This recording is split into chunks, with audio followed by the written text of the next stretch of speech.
It's my understanding that when Mia was a freshman or a sophomore, she gravitated towards the sciences. She had heard from one of our physics teachers here that there were very few women of color who took an AP physics class nationally. Not even just in our building, nationally. Like, we're talking less than 10. And she immediately said, I can do that, and I'm going to do that.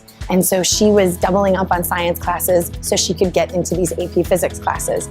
But she also saw the importance in making sure that other, not even just women, but women of color were embracing the STEM fields. And so she met with our science department and decided to start this Women in STEM club that they were going to try and work with kids from the younger grades to pique their interest in science, so that maybe paving the way for younger kids, younger girls, to be more interested in science. And so I really created Women in STEM the second semester of last year, just because it gave a safe space for girls to, answer big questions, to ask big questions, and to get answers without feeling like, oh, this may be a stupid question, or, oh, the boys may laugh at me.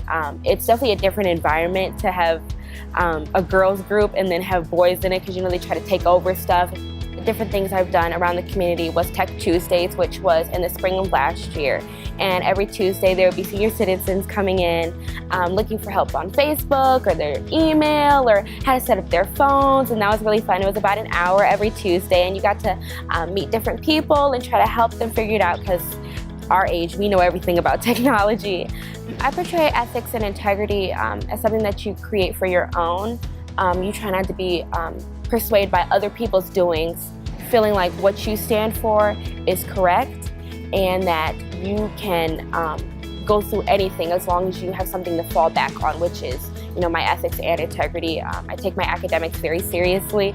I take track very seriously, and I don't really let anything sway that. So instead of doing what everybody else is doing, I do what I know that I have to do for me to be successful in both of those areas. I think ethics and integrity should mean, kind of a moral uprightness, doing the right thing, speaking up, and not being afraid to take on challenges with a positive attitude. That, I think, gets lost on most high schoolers. So when a student like Mia comes along, and she's the epitome of integrity, she really stands out amongst her peers. I think I wrote it in my letter, if there were more Mias, this world would be a lot better place. So.